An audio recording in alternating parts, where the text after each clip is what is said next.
This season, we tackled shame, sex, communication, awkwardness, and at least 3 conversations people avoided for years. Mission status, bedroom doors opened. Also, apparently kitchens are sexual now. Yeah, the cockle thing. Yeah, cuck. The cuck. Yeah, that's heavy in Britain, isn't it?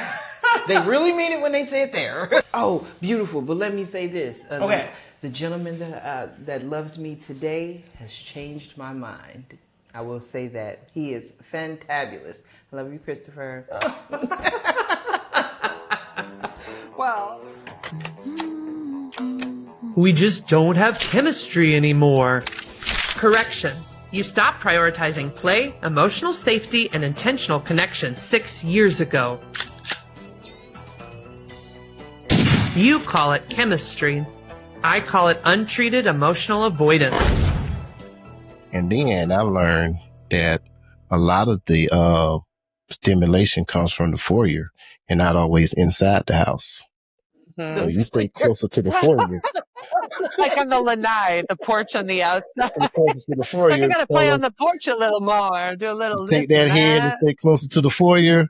You don't have to go in the kitchen or nothing. Just stay right Since I there. have my stuff, I want to show you. This is my new penis. wow. And so you can even use the head of the penis to play Yes. around on the Yeah, clitoris yeah. and just play, just have a little There you fun. go. Even Yeah. if you're not erect at all and you can't throughout the entire time, you can just smash Right. genitals together. Exactly. Yes, exactly. And that's hot too. My horny devil. I need a name for it. If you guys come up for one, I would love that. Oh my gosh. Call him Peter. What's that? Call him Peter. Oh, Peter. Yep. Well, I would just say that, a lot of times we overcomplicate situations. And a lot of times it's just a matter of talking to your partner, just having that open conversation.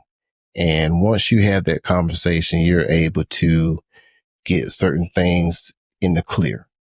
And when you take that information that you've given them and you receive information, then you do what you need to do.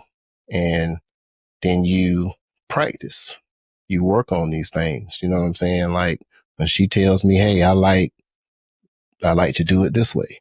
Okay. Well, next time, that's what I'm going to do. I'm not going to I don't need to wait till a special moment, you know what I'm saying? Or anniversary. You do it today. Hey, we do it right then and there if we got to, you know what I mean? Shoot. You got to figure out how. We have jobs. Well, I mean, the next night. I got shit to do. Right. At least the next night, you know what I'm saying? While it's sprinkling our brains. I like it. Don't wait. Just jump in. Exactly. Yeah. Those in those hard conversations, they get easier. Yeah. They get easier. The more you do them, they get easier. And the more you laugh, they get easier. Yeah. And there's comfort in knowing that I'm not going anywhere. We're good. We just have to make sure that we work on staying good. And so those hard conversations, they get easier. You just got to get through them. Yeah. What if date night didn't feel like just another night, but an experience you'd actually remember? Welcome to Dinner with a Sex Therapist, where real conversations, real connection, and a little bit of spice come together in one unforgettable night. I'm Angela Skirtu, sex and relationship therapist, and I create experiences that help couples go from roommates to lovers again.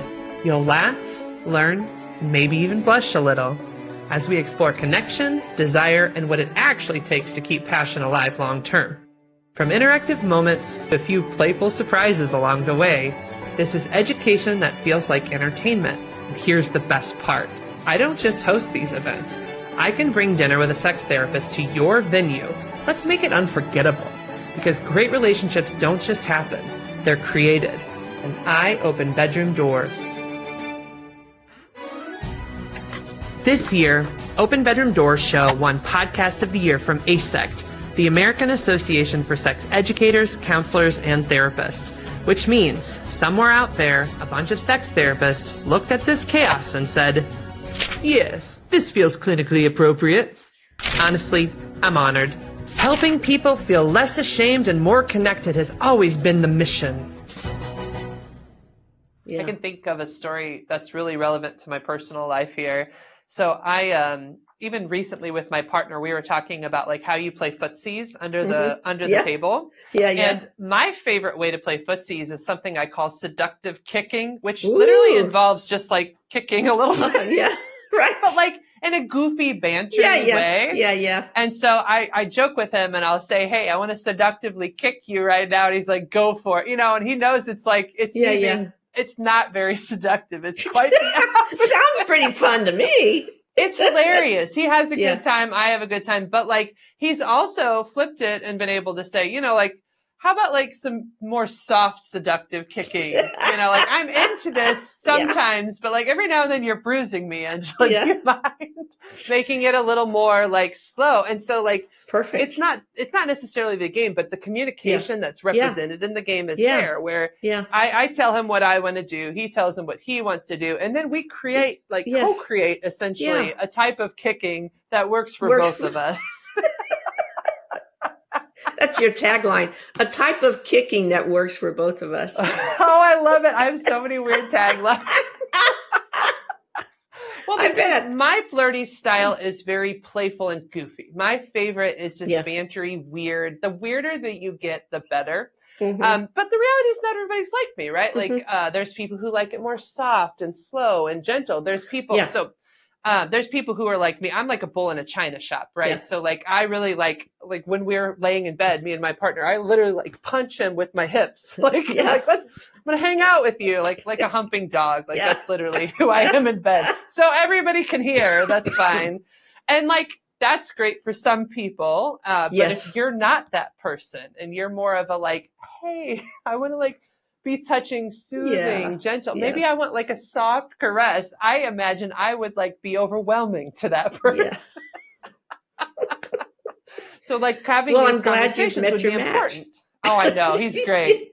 He just kicks me right back and he just hits me right back with his pelvis. Like it's like an aggressive slapping. Great. It's wonderful. That's great. Well, that's a great example because people are going to have different ways that they like to touch. And, of course, of course we're different. And part of the problem with sort of sex education and what's supposed to be good sex is that the assumption is that everybody likes the same thing. And so you should do this, this stroke on this body part is going to, well, that works if you're a robot. But, you're not a robot. You have, you respond differently. And so one thing that the 3-minute game will do is start to, like I said, expand your repertoire. It'll also give you the chance to get the kind of touch that you want and the other person to get the kind of touch that they want, which may be quite different than what you want. So you find out what, I'm going to have 3 or 5 or 10 minutes, whatever, of like just the way I want it. Holy shit. That's a game changer. It is. And I want to bring up something. Like I realized as you were talking that like the value of doing it multiple times across the month also gives you space for like, so as a woman, I have cycles, right? And so while I just mentioned I like that crazy, more intense stuff, I realize that's more when I'm in ovulation. But when I'm more on my period cycle, I don't want that. I want to be held. And I want to be cuddled. And I'm a little mopey. I am. I'll accept it. So like doing it on a more frequent basis, your game and this consent wheel will help you start to notice your ebbs and flows. Or like, I know we're women, so I want to speak to guys, for example, too, right? Like if you've had a rough day at work and your stress is a little higher, maybe the kind of touch on that day will feel very different than the kind of touch you want when you have been, I don't know, meandering around and just like window shopping, right? Right. And I don't think people are that aware of themselves. Yeah, I think that's true. And we tend to think that, my partner likes XYZ, so therefore I'm going to always do XYZ. They might like it today. They might not be what they want tomorrow. And same for you. You might want the bumping and grinding today and the soft holding tomorrow. And just noticing that we're different by the day and by the minute is huge. That's huge. Nobody really talked about that very much, I don't think. Well, but to your point, if you are learning to trust your own body and like recognize those cues and changes, then it doesn't have to be this big to do. It can be as simple as, oh, hey, I'm noticing in my body, I'm feeling a little more this way. And then it's still your responsibility to then communicate to your partner, hey, touch needs to look a little bit like this.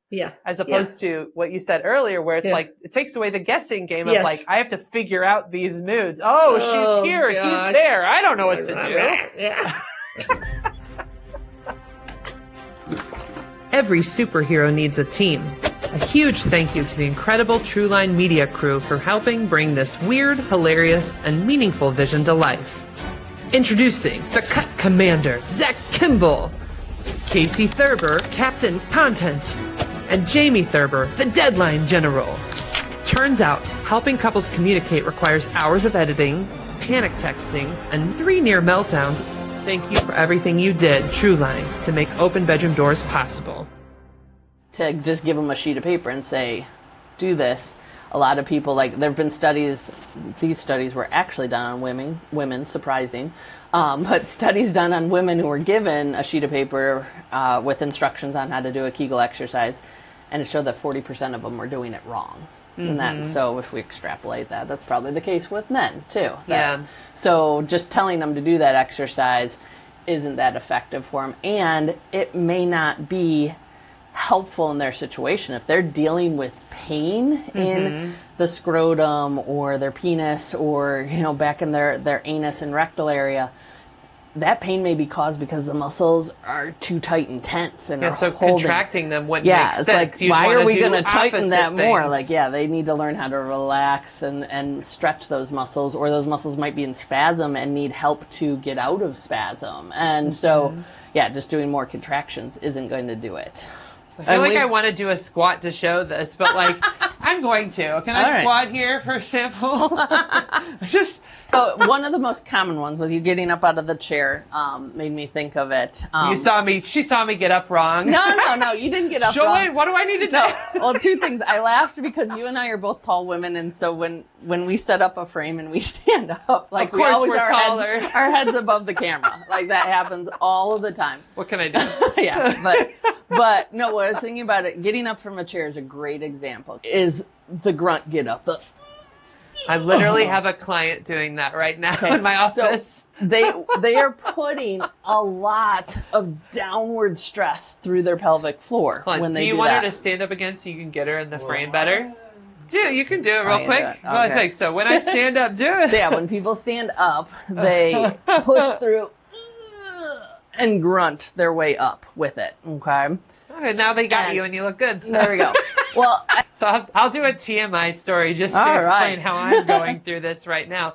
And my daughter does it too. So I realized that I anxiously pee. And it's usually when I'm trying to get to something else and then I don't finish. And how I noticed I do it is my daughter, we were at this Dolly show, you know, like one of those Branson Stampede. And like, she was so excited to see the show that she wouldn't finish. And so we literally had to leave the Dolly Parton show 3 times for her to pee because she kept not fully peeing. So just sorry, random example, but I anxiously pee. No idea. No, that's a really common one. A lot of people push to pee, and that they, now we've found it, now we've identified it, and now we can come up with that plan to get you moving in the right direction with it. So those are the ones where it's like, cool, we get that answer for you. Because unfortunately, a lot of guys when they're dealing with pain in that area, get tossed around with the diagnosis of chronic prostatitis, and they get thrown antibiotic after antibiotic. Like, we had one guy for like 3+ years was on antibiotic after antibiotic, and nothing got better with his pain. And it's like, you're just killing the things he needs in his system to survive. And it's like, well, it must be an infection. And it's like, but no, you've tested for all the infections. Like, it's not. Why are we still throwing antibiotics at that? What if your relationship didn't just get better? What if it felt alive again? Welcome to the Love Lab, a 4-month immersive experience designed for couples who are ready to stop talking about change and start living it. This isn't traditional therapy. This is where mind, body, and heart come together. We kick things off with a powerful weekend retreat where you reconnect, reset, and remember why you chose each other in the first place. Then, each month, you step into real-life experiences, intentional date nights, guided coaching, and personalized support. So you're not just learning, you're doing. You'll laugh, you'll stretch, you might even surprise yourselves, and along the way, you'll build something stronger. A relationship that feels more connected, more playful, more you. This is for couples who are best friends, but know there's another level waiting. So if you're ready to prioritize your relationship, not someday, but now, step inside the Love Lab. Let's see what's possible when you don't just open the door, you walk all the way through it.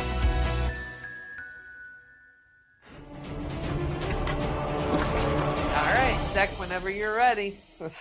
He does a little clicky thing. Because we're legit here. That's good to know. That's good to know. Mark Smart, interview 1, marker. It got to be too much. And like you said, I was given the choice. I had to either choose between staying with the man that I was with and very much in love with. We were both given the ultimatum, either break up or you have to leave the organization.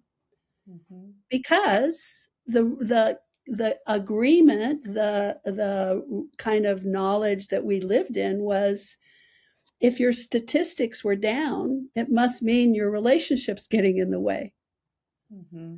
And if you're committed to the organization, then you're committed to giving up whatever it is that's getting in your way of growing the organization, which is, by the way, saving the world and changing the world and transforming people's lives, which is very heady. Mm-hmm. That's a tall order. And do we really need to save the world? I mean, it's already. I know. That's where I've gotten to too. It's like, just, you know what? It's a roller coaster. Just ride it on its way down. You're going to be fine. And back up again. It's going to happen. Well, on this show, I always say saving the world one bedroom at a time. But really, you know what? I'm just happy to save or help one couple connect in a sexual way differently than they did before. Just have one healthy conversation. Yeah. I don't think I need to save the world. And maybe that's part of it, is like the cult like attitude of like, we're saving the entire world. This is our job. Why can't you fix it? And it's like, I mean, there's a lot of people in this world they all kind of need some saving, and maybe they should save themselves. I don't know. Warning, therapist operating at 3% battery. One thing I learned this season, even superheroes need recovery time. Because burnout doesn't improve sex education. Regulated nervous systems do. Y'all are a different style of couple, because most of my couples would be like, a nudist place? What? How could you think of such a... What do you think it is about who you are as people, or what your values are around nudism that like makes you comfortable like that? Because I think there might be a difference between those people and you. We've always just kind of been like naked people at home also. So that just kind of an easy, like, oh, we just kind of don't really like clothes. And he told me very early on that he's not ever going to sleep with clothes on. So, like, just get used to it. Like oh, okay. You don't have to. Like, I am a nudist in bed. Yes. Some of you are nudists in bed. So, I feel like that was kind of a transition. Like, oh, okay. Like, walk around the house naked. Like, walk around nature naked, So. So it started with nature. Then how did it evolve for you, too? We found a nudist resort near where we were living, and we went, and just automatically it was like, oh, well, this is kind of cool. Like, they give you a tour, and like the whole place is clothing optional, but most people are in less clothes than normal. It kind of just depended on the day, the weather, and what people are doing, but nobody judges. Like, it's just like, hey, how's it going? Like, you're naked, I'm naked. Nobody needs to talk about it. Like, you know, and there's a lot more eye contact. There's a lot more like intentional conversation, and like, cause so they're not just doing this. Right, I'm trying to show you that, you know, they're not just looking at boobs or dicks or vulvas. Yeah, because like a glance is a glance, or like 1 second is a glance, 2 or 3 seconds is staring, and that's rude. So I gotcha. There's more of like a tact and like an ethical way to go about it. Oh, we should go into this. So like, sexualized. oh my gosh, there's 50 questions I want to have to ask you guys. So what's nudist decorum? Well, you always sit on a towel. Yes. Okay. Yeah, and you don't stare. You're not like lewd or like sexual or making people uncomfortable. And if you are, like, at any given point, there's like, even if I don't know people, I feel like I could go up to like a man and be like, hey, I need some help. So this is a myth that I think we're busting here, because a lot of people think of a nudist or a clothing optional place and they think it's sexual. And I keep hearing the same theme, which is actually it's more recreational. It sounds more like about freedom and feeling comfortable in your body. And there's a little bit of self-policing to like make sure that it's not disrespectful or somebody's not being like accosted or like approached in a way that they wouldn't feel comfortable. Would you guys say that's accurate? Yeah. Eddie, every guy's asked me this at one point when they consider the nudist thing. What if I get an erection? What do you do? Well, it's... Sometimes I stay in the pool for a little longer. I'm sorry. I mean, be real. We want practical here. So you should stay in the pool longer. Because as much as... Okay, so most people think of nudists and it's like, oh, there's naked bodies and there could be good looking women and they're pretty. How can I help myself? I'm going to get an erection. So like, how do you manage erections? What do you do? Well, I find that it's not an overtly sexual environment. So it's, so especially after, you know, your first time, you're somewhat used to it because it's not overtly sexual. It's just naked people. So the amount of arousal isn't really that different than that, you know, isn't really different than just seeing attractive women out in the open anywhere else. Oh, okay. So it ends up being kind of similar. Yeah. So it ends up being kind of similar, and like the general, so that's not anything that I've had any real issue with at like the nudist resorts.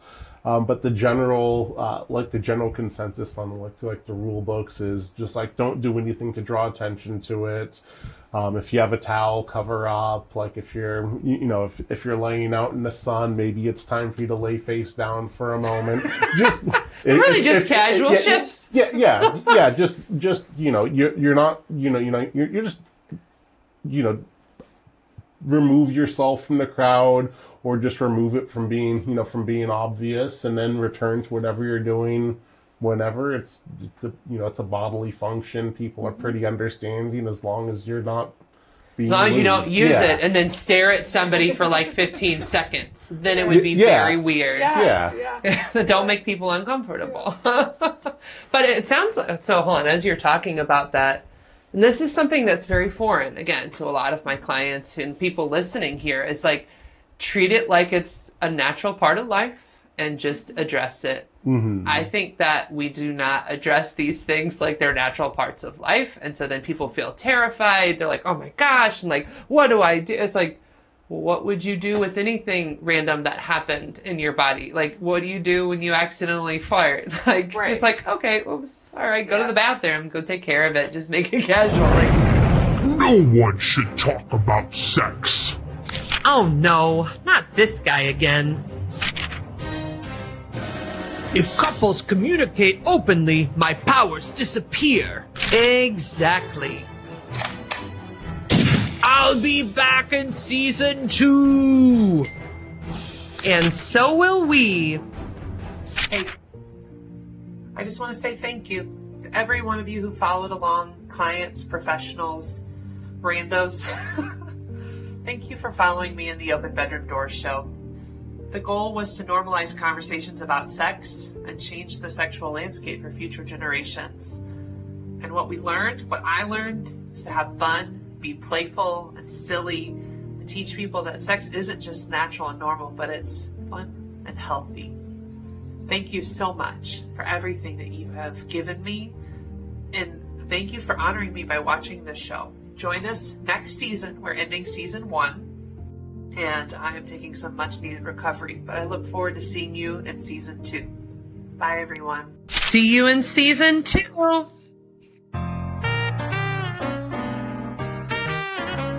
Good night, and have a sexy tomorrow.